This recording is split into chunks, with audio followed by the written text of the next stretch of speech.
It says government had to shift its priority to ministries that were not generating revenue and suspended the subvention of those agencies that have the capacity for internally generated revenue. The only bailout the Kwara State government received was last year. I believe we got 4.3 billion from the federal government. That money went towards paying arrears up to August last year.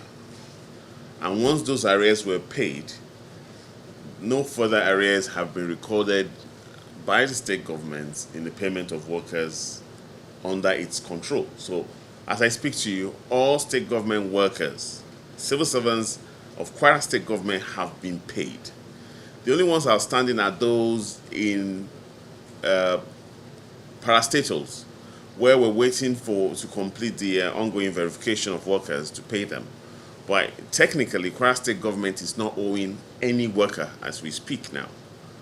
The challenge you will find is more in the area of the local government councils, the 16 of them. They have recorded a drop in allocation from 2.7 billion naira monthly to 1.1. As a result, they have arrears of about 4 months as we speak. Unfortunately, the local governments have not been able to access a bailout from the federal government. So what they did was to go to the bank to access funds in anticipation of that bailout. Unfortunately, the bailout did not come. So what the local governments and the banks have done is structured that intervention into a term loan of 2 years, which they are now repaying. But the challenge is, this repayment will have to come out of the 1.1, which currently is not even adequate to pay salaries. So that's the situation we have.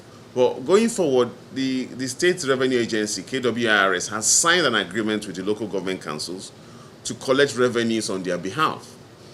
And there's expectation that they will be able to plug loopholes and raise the revenue profile of the local governments so that they will be able to augment whatever comes from the federal government with their IGR, just as the state government is doing.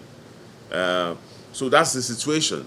What they're doing at the local government level is they pay whatever proportion of the salaries any allocation can cover.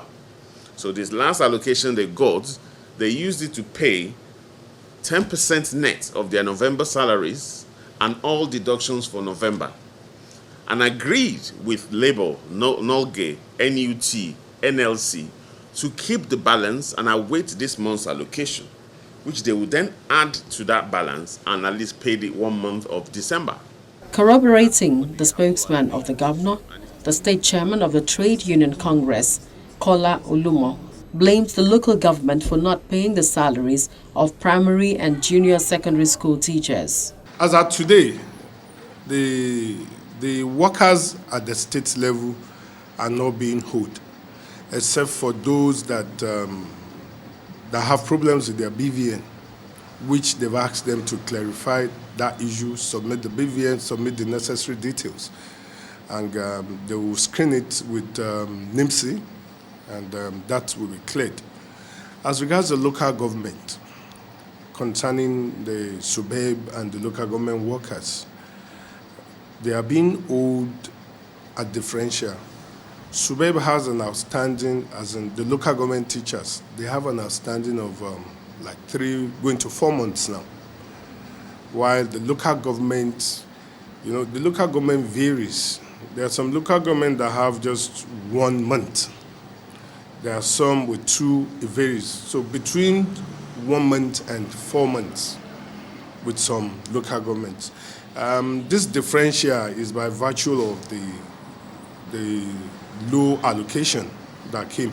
And when they have their own allocation, they are subject to JAC meeting. It is within the JAC meeting that they distribute by virtue of each of the local government. So it is what each local government chairman gets. Based on that is what it uses to pay. So if we can pay half, if we can pay quarter, that's how they'll be making their payments. But all in all, as of today, as we speak, at the local government level, 70% of the local governments are still owing like 3 to 4 months. The bailout that is being packaged for local government, I can tell you authoritatively, as of today, the one that should be to the benefit of local government in the country has not been released to any tiers of government. But in Kwara State, despite the downturn in the revenue allocation, but because of the mutual understanding we have with NOGA and other tiers of government, whatever comes is being shared in a pro rata manner, and that's why we have varying degree of areas of salary across the state. Meanwhile, the verification of workers is ongoing in Kwara State to fish out ghost workers.